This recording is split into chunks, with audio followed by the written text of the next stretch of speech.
வாழ்க வளமுடன். ஓம் நமச்சிவாய. அனைத்து தமிழ் உள்ளங்களுக்கும் வணக்கம். அனைவருக்கும் இனிய புத்தாண்டு வாழ்த்துக்கள். 2026ஆம் ஆண்டு பிறக்க இன்னும் ஒரு சில நாட்களே உள்ளன.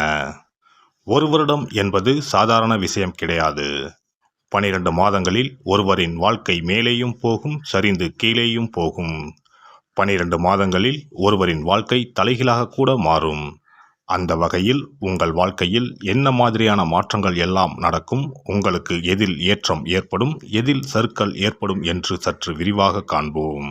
இந்த ஆண்டின் தொடக்கத்தில் கிரகநிலைகள் என எடுத்துக்கொண்டால், குடும்பஸ்தானத்தில் சந்திர பகவானும், சகோதரஸ்தானத்தில் குரு பகவானும், புத்திரஸ்தானத்தில் கேது பகவானும், பாக்கியஸ்தானத்தில் சூரியன், செவ்வாய், புதன், சுக்கிர பகவானும் உள்ளனர்.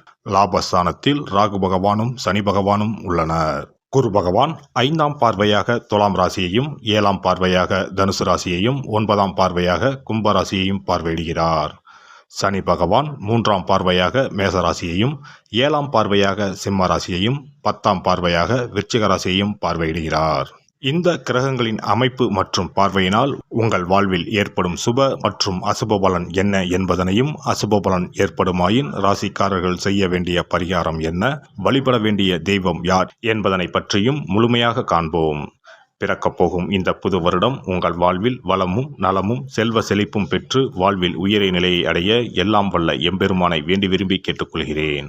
எந்த ஒரு காரியத்திலும் துல்லியமாக செயல்படும் துலாம் ராசி அன்பர்களே, இந்த ஆண்டு விடாமுயற்சியால் நினைத்த சில பணிகளை முடிப்பீர்கள். புதிய வாகனம் மற்றும் வீடு வாங்குவதற்கான வாய்ப்புகள் ஏற்படும். பூர்வீக சொத்துக்களில் இருந்த பிரச்சனைகள் சுமூகமாக முடியும். புதிய நபர்களின் வருகை மற்றும் அறிமுகம் கிடைக்கும். திட்டமிட்ட காரியத்தில் எண்ணிய இலக்கையும் லாபத்தையும் அடைவீர்கள். எதிர்காலம் மற்றும் அதை சார்ந்த சேமிப்புகள் பற்றிய சிந்தனைகள் மேம்படும். தடைப்பட்டு கொண்டிருந்த செயல்களை செய்து முடிப்பதற்கான சூழல் ஏற்படும். மனதில் சில நேரங்களில் ஏற்படும் எண்ணங்களை மற்றவர்களிடம் பகிர்ந்து கொள்வதன் மூலம் தெளிவு கிடைக்கும். பணிகளில் இருப்போருக்கு எதிர்பாராத இடமாற்றம் நேரலாம். சகோதர சகோதரிகளிடம் விட்டு கொடுத்து நடந்து கொள்ளுங்கள். பணிபுரிவோருக்கு இந்த ஆண்டு எதிர்பாராத புதிய வாய்ப்புகள் மற்றும் புதிய தொழில்நுட்பம் சார்ந்த விஷயங்களை பற்றிய புரிதல் உண்டாகும். பணிகளில் இருந்து வந்த நெருக்கடியான சூழ்நிலைகள் குறையும். வயதிலும் அனுபவத்திலும் குறைவாக இருப்பவர்களிடம் சூழ்நிலைக்கு ஏற்ப விட்டு கொடுத்து செல்வது உங்கள் மீது நன்மதிப்பை மேம்படுத்தும். தேவையற்ற செயல்பாடுகளில் தலையிடுவதை தவிர்ப்பதன் மூலம் நற்பெயர் அதிகரிக்கும். வியாபாரிகளை பொறுத்தவரை இந்த ஆண்டு வியாபாரத்தை அடுத்த நிலைக்கு கொண்டு செல்வதற்கான வாய்ப்புகள் கிடைக்கும். மற்றவர்களின் கருத்துக்களில் உள்ள உண்மைகளை புரிந்து முடிவுகளை எடுப்பது அவசியம். வர்த்தக விஷயங்களில் ஆலோசனை பெற்று செயல்பட வேண்டும். கடன் சார்ந்த சில விஷயங்களில் விவேகத்துடன் செயல்பட வேண்டும். பெண்களை பொறுத்தவரை இந்த ஆண்டு தம்பதிகளுக்கிடையே அன்பு அதிகரிக்கும். புதிய வீடு வாங்குவது தொடர்பான சிந்தனைகள் மேம்படும். நண்பர்கள் மற்றும் நெருக்கமானவர்களுக்கு உதவும் போது சிந்தித்து செயல்படவும். மற்றவர்களுக்கு ஆலோசனை கூறுவதை குறைத்து கொள்ளவும்.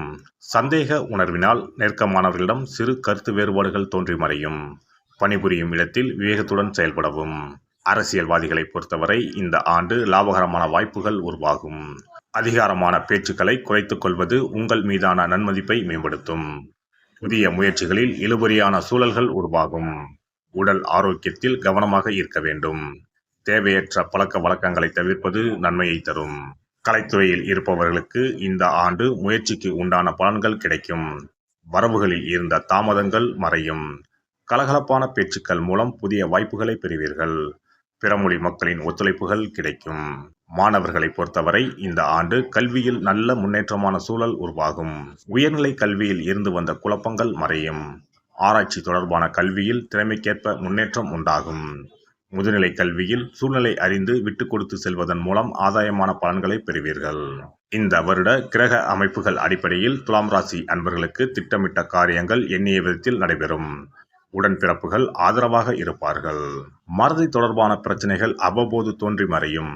கணக்கு வழக்கு விஷயங்களில் சற்று கவனம் வேண்டும். வியாழக்கிழமை தோறும் தட்சிணாமூர்த்தியை தீபம் ஏற்றி வழிபாடு செய்து வர வாழ்வில் திருப்பங்களும் மாற்றங்களும் உருவாகும். சிறப்பு தொகுப்பு. புத்தாண்டு அன்று செல்வம் பெருக நாம் என்ன செய்ய வேண்டும் என்பதனை பற்றி காண்போம். புத்தாண்டு அன்று நாம் சில விஷயங்களை செய்வதன் மூலம் வீட்டில் செல்வ செழிப்பும் அதிர்ஷ்டமும் மகாலட்சுமி கடாட்சமும் உண்டாகும். ஆகையால் புத்தாண்டு அன்று அதிர்ஷ்டம் தரக்கூடிய வகையில் சில விஷயங்களை கட்டாயம் செய்ய வேண்டும். இன்னும் சில நாட்களில் 2026ஆம் ஆண்டு பிறக்கப் போகிறது. அதாவது ஜனவரி 1/1/2026 அன்று கோவிலுக்கு செல்வது, தானம் செய்வது, புது ஆடை அணிவது மற்றும் வீட்டிற்கு தேவையான பொருட்களை வாங்குவது என பலவற்றை செய்வதன் மூலம் நற்பலன்களை பெற முடியும். பொதுவாக பெரும்பாலான வீடுகளில் எதிர்மறையான எண்ணங்கள் எப்போதும் இருந்து கொண்டே இருக்கும். இதனால் வீட்டில் அதிர்ஷ்டம் என்பதே இருக்காது. முக்கியமாக குடும்பத்தில் மகிழ்ச்சி என்பதே இருக்காது. இவை அனைத்திற்கும் தீர்வு கடவுள் வழிபாடு ஒன்றே ஆகும். கடவுளுக்கு உரிய பொருட்களை வாங்கி வழிபடுவதன் மூலம் வீட்டில் நேர்மறை ஆற்றல் பெருகி குடும்பத்தில் மகிழ்ச்சியும் செல்வ செழிப்பும் உண்டாகும். புத்தாண்டு அன்று வாங்க வேண்டிய 3 முக்கியமான பொருள்: துளசி இலை, ஏலக்காய், கல்உப்பு. துளசி இலை, ஏலக்காய், கல்உப்பு ஆகிய 3ம் மகாலட்சுமியின் அம்சம். ஆகையால் வருடத்தின் முதல் நாள் அன்று மேற்கூறிய 3 பொருட்களை வாங்குவதன் மூலம் வீட்டில் செல்வ செழிப்பு உண்டாகும். துளசி இலையை வாங்கி வந்து பூஜை அறையில் பெருமாளுக்கும் ஆண்டாளுக்கும் வைத்து வழிபட வேண்டும். அடுத்து ஏலக்காய் வாங்கி வந்து பூஜை அறையில் விளக்கின் அருகில் வைத்து வழிபட வேண்டும். செல்வ செழிப்பு உண்டாக்குவதில் கல்உப்பு முக்கியமான பொருளாகும். ஆகையால் கல்உப்பை வாங்கி கட்டாயமாக பூஜை அறையில் வைத்து வழிபட வேண்டும். வாங்க வேண்டிய பிற பொருட்கள் என எடுத்துக்கொண்டால் மல்லிகைப்பூ, மஞ்சள், குங்குமம், சர்க்கரை, இனிப்பு, பசும்பால், குத்துவிளக்கு ஆகியவற்றையும் வாங்கலாம். புத்தாண்டு அன்று அதிகாலை எழுந்து குளித்து பிரம்ம முகூர்த்தத்தில் பூஜை அறையில் விளக்கேற்றி வழிபட வேண்டும். அடுத்து கோவிலுக்கு சென்று அபிஷேக பொருள் வாங்கி கொடுத்து தரிசனம் செய்ய வேண்டும். முக்கியமாக புத்தாண்டு அன்று ஏழை எளியவர்களுக்கு தானம் செய்ய வேண்டும். மேலும் அறுசுவை உணவுகளை சமைத்து கடவுளுக்கு படையலிட்டு வழிபடுவது நல்லது. புத்தாண்டு அன்று பிறருக்கு கடன் தரக்கூடாது. நல்ல நாட்கள் மற்றும் விசேஷ நாட்களில் பிறருக்கு கடன் கொடுப்பதன் மூலம் வீட்டில் அதிர்ஷ்டம் குறையும். ஆகையால் சுப நாட்களில் பிறருக்கு கடன் அளிப்பதை முற்றிலும் தவிர்த்து விடுங்கள். புத்தாண்டில் நமக்கு நன்மைகள் அதிகம் நடைபெற வேண்டும். 2025ஆம் ஆண்டில் சந்தித்த பிரச்சனைகள், துன்பங்கள், போராட்டங்கள், கஷ்டங்கள் ஆகியவற்றில் இருந்து விடுபட வேண்டும் என்பதே அனைவரின் விருப்பம். புத்தாண்டு பிறப்பதற்கு முன் எந்தெந்த பொருட்களை நம்முடைய வீட்டில் இருந்து அகற்ற வேண்டும், இவற்றை வீட்டில் வைத்திருப்பதால் என்னென்ன பாதிப்புகள் ஏற்படும் என்பதையும், இவற்றை அகற்றுவதால் புத்தாண்டில் என்னென்ன நன்மைகளை பெற முடியும் என்பதை பற்றியும் தெரிந்து கொள்வோம். வீட்டில் இருந்து உடைந்த அல்லது சேதமடைந்த பொருட்களை அகற்றுவதால் துர் அதிர்ஷ்டங்கள் ஏற்படுவதில் இருந்து விடுபடலாம். இவைகள் எதிர்மறை ஆற்றல்களை எளிதில் ஈர்க்கக்கூடியவையாகும். உடைந்த பொருட்கள், பழுதான சாதனங்கள், விரிசல் விழுந்த கண்ணாடி, உடைந்த நாற்காலி ஆகியவற்றை வீட்டில் இருந்து அப்புறப்படுத்திவிட்டு புதியவற்றை வாங்கலாம். நல்ல நிலையில் இருக்கும் பொருட்களாக மாற்றுவதால் வளர்ச்சி, நேர்மறை ஆற்றல்கள் ஏற்படும். பழைய துணிகள், புத்தகங்கள், பாத்திரங்கள் ஆகியவற்றை வீட்டில் இருந்து வெளியேற்றி விடலாம். வேறு யாருக்காவது தானமாகவும் அல்லது மறுசுழற்சி முறையில் பயன்படுத்தக்கூடியதாகவும் மாற்றி அமைக்கலாம். இதனால் நேர்மறையான விஷயங்கள் எப்போதும் வீட்டில் நடந்து கொண்டே இருக்கும். தேங்கிய நீர், காய்ந்த பூக்கள் ஆகியவற்றை வீட்டில் இருந்து தூக்கி எறிவதால் எதிர்மறை ஆற்றல்கள் வீட்டில் பரவுவதை தடுக்கலாம். புதிதாக இருக்கும் மலர்கள், புதிய தண்ணீர் ஆகியவற்றால் வீட்டில் எப்போதும் புத்துணர்ச்சி நிறைந்திருக்கும், மகிழ்ச்சி மலரும். காலாவதியான உணவுப் பொருட்கள், மருந்துகள், அழகு சாதன பொருட்களை வீட்டில் வைத்திருப்பதால் வீட்டில் தேக்க நிலை, எதிர்மறையான சூழல் இருந்து கொண்டே இருக்கும். இதனால் வீட்டில் அடிக்கடி நோய்களும் வந்து கொண்டே இருக்கும். ஆரோக்கியமான சூழலை வீட்டில் உருவாக்கவும், புதிய வாய்ப்புகள், நல்ல விஷயங்கள் தேடி வருவதற்கும் காலாவதியான பொருட்களை அகற்றிவிட்டு சுத்தமான காற்று, ஆற்றல் வந்து செல்லும் வகையில் வீட்டை காற்றோட்டம் உள்ளதாக வைத்திருக்க வேண்டும். எல்லாம் வல்ல இறையருளால் நீங்களும் உங்கள் அன்பு குடும்பமும் உடல் நலம், நீலாயுள், நிறை செல்வம், உயர் புகழ், மெய்ஞானம் ஓங்கி வாழ்க வளமுடன்.